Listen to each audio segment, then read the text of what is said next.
छत्तीसगढ़ी भाखा के सुघ्घर रचना के पाटिल ले सुनाओ। ये कविता के शीर्षक आय हिम्मत के कीमत। बघवा मन डर्रावत हावे और कुकुर मन गुर्रावत हावे।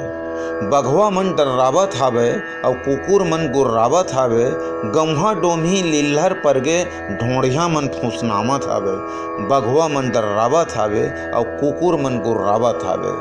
सूरा देख के हाथी भागे कोलिहल देख के हुर्रा। सूरल देख के हाथी भागे कोलिहल देख के हुर्रा। और बोकरल देख के गोल्लर भागे हाफत खूसरे गोर्रा। और बघवा मन डर्रावत हावे और कुकुर मन गुर्रावत हावे। खोकसी देख के भुंडा भागे कोतरिल देख के कोतरा।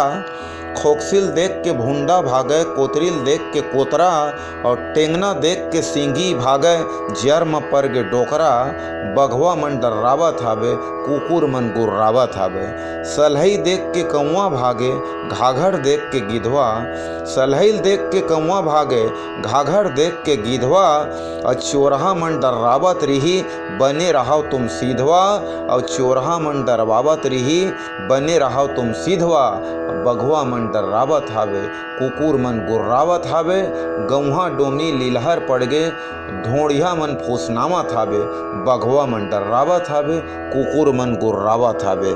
जय छत्तीसगढ़, जय छत्तीसगढ़िया।